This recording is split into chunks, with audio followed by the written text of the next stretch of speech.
il était une fois la découverte de l'auto-hypnose. Après m'être complètement trempé sur la thérapie et surtout sur l'hypnose, je réalise avec plaisir ce podcast afin de te donner ma propre vision de cet outil incroyable qu'est l'hypnose. Je trouve que c'est un sujet encore méconnu et tabou qui mérite vraiment d'être démystifié. Étant très curieuse de découvrir davantage de choses sur mes émotions et mon cerveau, j'expérimente de nombreuses techniques sur moi, notamment l'auto-hypnose. Alors, si tu ne t'y connais pas en hypnose, je t'invite à aller regarder mon épisode consacré à l'hypnose et à sa définition. Certains pratiquent cette dernière, notamment l'auto-hypnose, pour se détendre et s'apaiser. Moi, je l'utilise pour poursuivre ma thérapie. Et j'avoue, tout ce que je découvre sur moi, je trouve cela passionnant. Alors, si tu ne me connais pas, moi c'est Pauline et je suis maître praticien en hypnose. J'accompagne les personnes qui subissent les tourments de leur vie au point de ne plus trouver le sommeil. Afin de démocratiser ce magnifique outil qu'est l'hypnose, je te partage mes propres séances que j'effectue en auto-hypnose. J'ai toujours plusieurs thérapeutes, mais je trouve que mes auto-hypnoses, c'est-à-dire des séances où je ne suis pas accompagné par un praticien, sont d'une richesse incroyable. Tu observeras d'ailleurs qu'après plusieurs épisodes, la précision, la finesse et les messages de mes séances sont bien plus clairs. C'est un peu comme un artiste qui dessine. Ses premiers dessins seront assez grossiers, le temps de trouver sa signature. Eh bien, mes auto-hypnoses, c'est exactement la même chose. Plus le temps passe, plus elles s'affinent. Je te mets en garde cependant. Mon histoire est à écouter en étant installé confortablement. Ne l'écoute pas en voiture, car il est possible que tu partes légèrement en transe. Donc je préfère que tu fasses ça chez toi, pour le bien commun. D'ailleurs, il se peut que tu aies quelques émotions, c'est complètement ok. Accueille-les avec bienveillance. Elles peuvent témoigner de ton empathie, comme faire écho à ta propre histoire. Ce n'est pas grave en soi, tu as probablement quelques sujets à travailler. Alors, trouve un coin tranquille. Et d'ailleurs, pour terminer, je te conseille vivement d'utiliser des écouteurs, car c'est plus facile pour se plonger dans l'histoire. Allez, c'est parti, et bienvenue sur le Chat d'Or. Et si cela t'a plu, n'hésite pas à t'abonner et à partager au maximum mon émission Le Chat d'Or. Et bien évidemment, si tu souhaites travailler avec moi, tu me trouveras sur les réseaux, les liens sont dans ma description. Et n'oublie pas, mieux vaut boiter sur le bon chemin que courir sur le mauvais.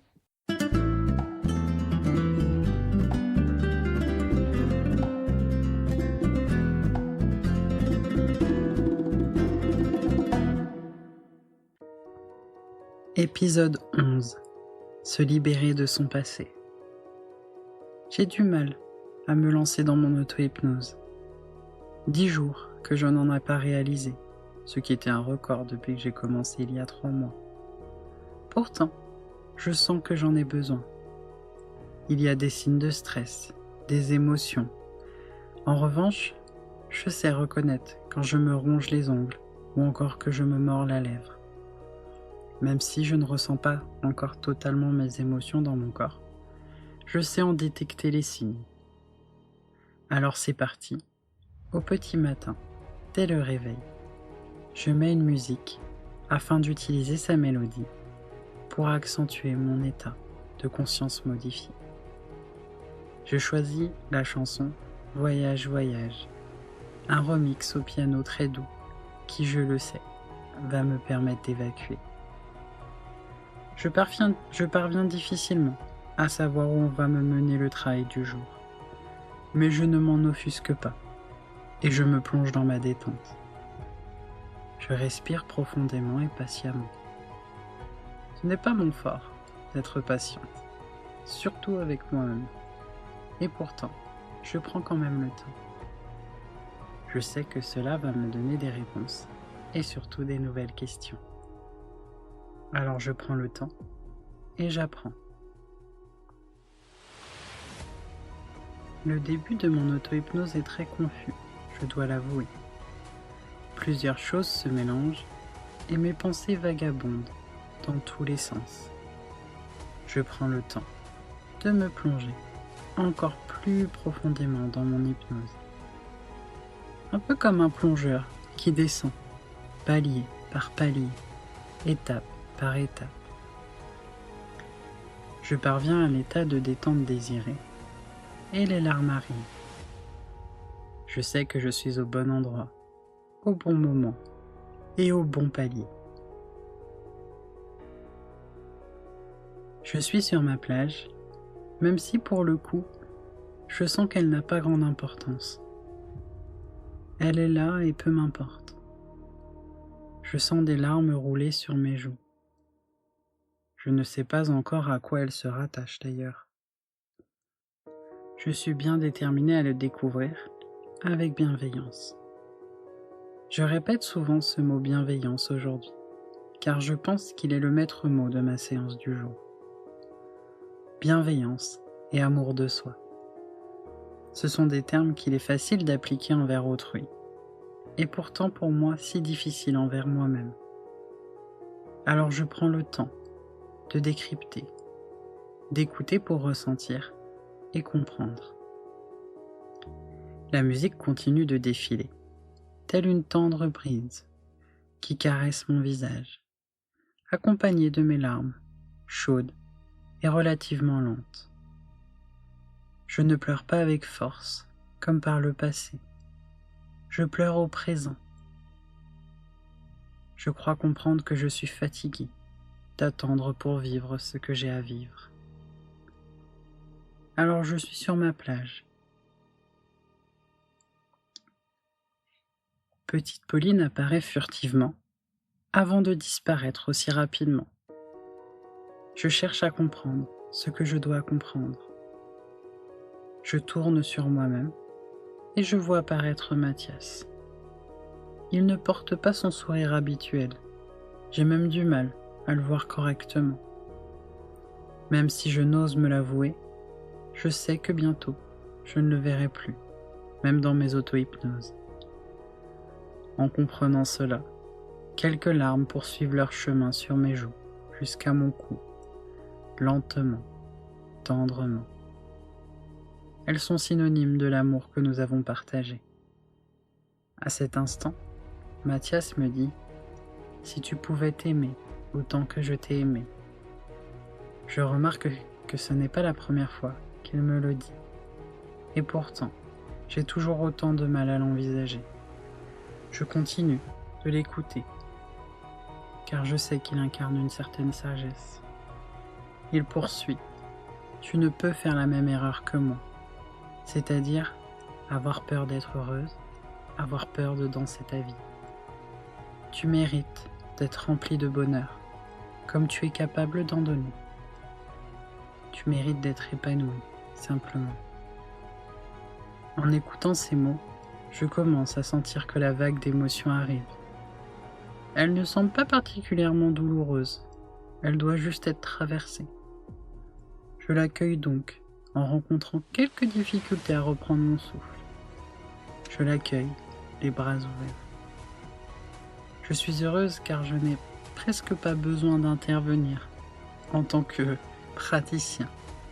Je peux vivre le moment présent.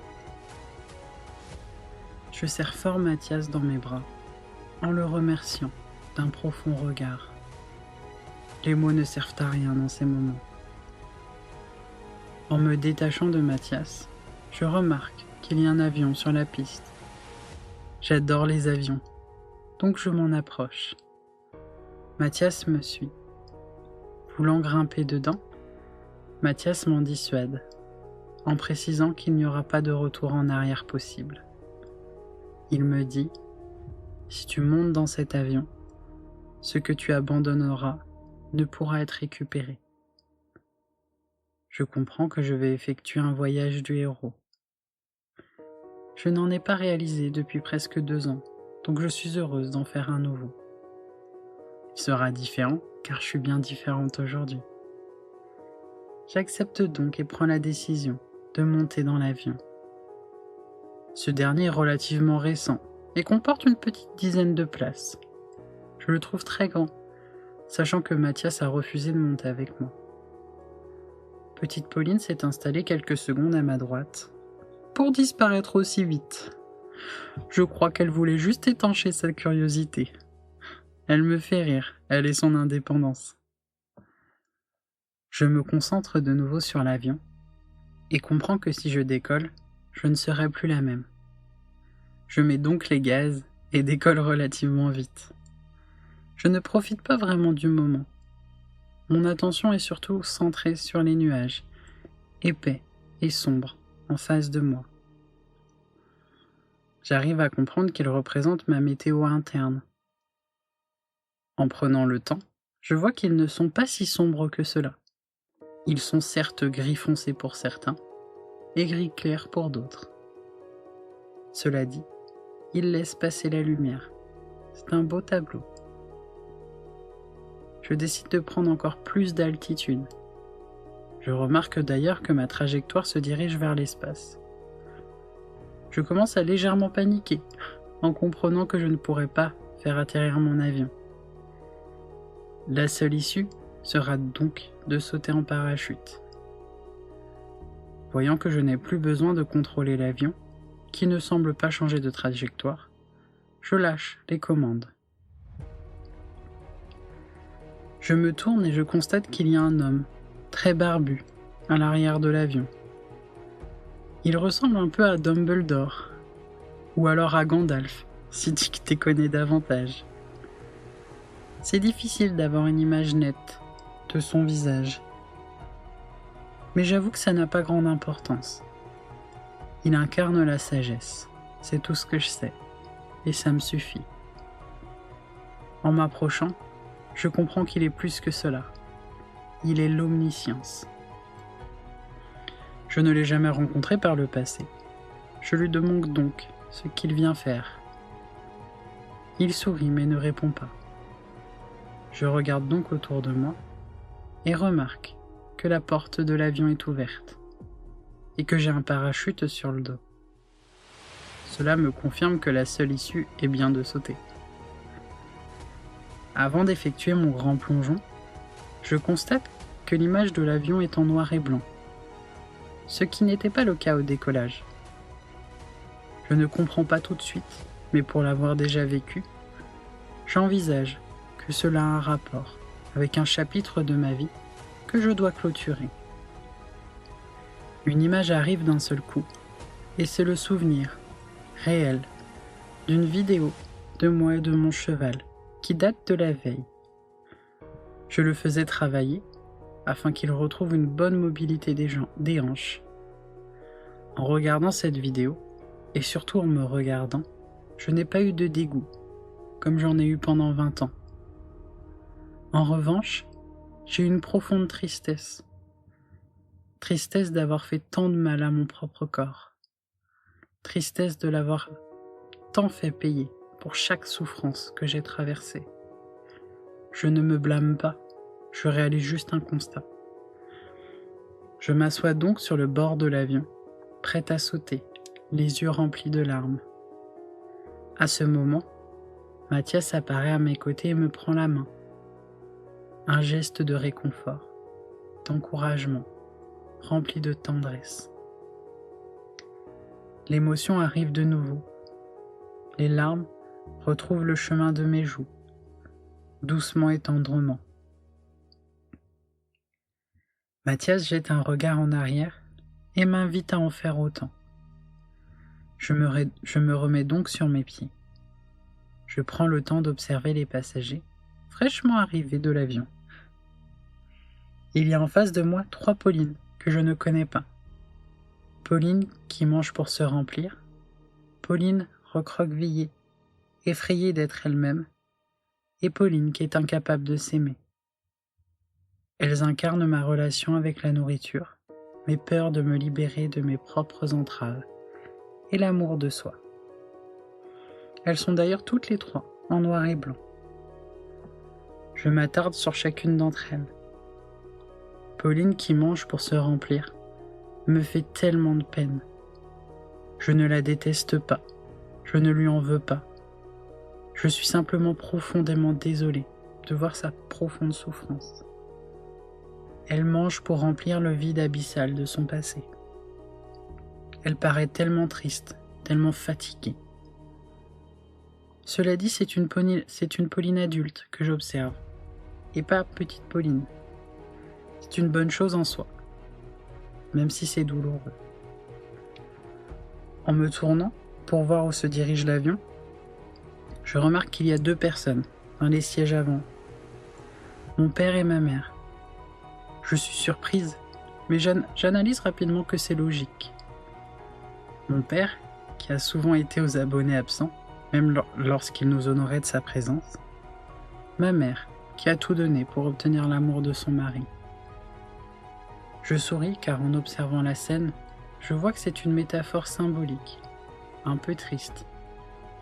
Des parents qui guident la vie d'une famille entière, sans voir les dégâts qu'ils peuvent occasionner sur leurs enfants.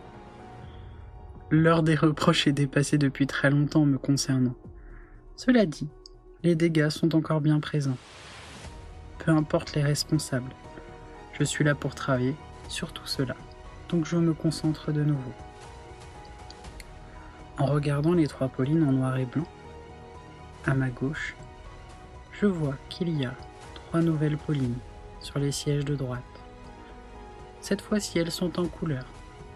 Je m'approche d'elles et je constate qu'il y a Pauline en santé, en accord total avec son corps, qui mange avec plaisir quand elle a faim. La seconde Pauline est droite, déterminée et audacieuse. Elle sourit et déborde de concentration pour atteindre ses objectifs. La dernière Pauline, quant à elle, sourit avec une bienveillance remarquable. Je ne sais pas si les mots suffisent pour décrire cette nouvelle Pauline. Elle me fait d'ailleurs penser à Mathias quand j'y pense. Elle est simple, douce, tendre et surtout heureuse. Je regarde les 3 nouvelles Paulines et j'avoue avoir vraiment envie de les associer à moi. Elles représentent pour moi une nouvelle bouffée d'oxygène. Je m'assois donc sur chacun de leurs sièges, l'une après l'autre, afin de m'associer à elles et de prendre tous les enseignements qu'elles ont et qu'elles vont m'apporter. En me relevant du 3e siège, je regarde les anciennes Paulines. Un sentiment d'abandon m'envahit, même si je sais que c'est la seule chose à faire. Je les remercie profondément, car je sais à quel point elles ont cherché à me protéger. Même si ce n'étaient pas les meilleures méthodes, elles ne l'ont fait que pour mon bien. Je les regarde donc avec une sincère gratitude. Il y a quelques semaines, je les aurais blâmées. Aujourd'hui, je les remercie. Voyant que l'avion continue de prendre de l'altitude, et avant qu'il ne sorte de la zone de sécurité pour sauter en parachute, je retourne vers la porte, et sans un regard en arrière, je saute. Je sens une immense paix m'envahir. Elle est si douce, si paisible, si enveloppante. Quelques larmes s'échappent. J'en profite pour faire quelques cabrioles, réaliser des figures, tout en profitant des sensations que procure mon saut. Je m'amuse à utiliser les courants d'air pour monter et redescendre, tel un planeur. Un sentiment de liberté m'envahit. C'est délectable. Je ne peux déterminer le temps de ce dernier, et cela n'a aucune importance. Après avoir traversé la couche nuageuse qui protège mon île, je sens que je suis presque arrivé au moment où il va falloir tirer sur la corde de mon parachute. Je ne sais pas encore où atterrir, mais je vois qu'au centre de mon île, là où se situe le brouillard, il y a une immense cible.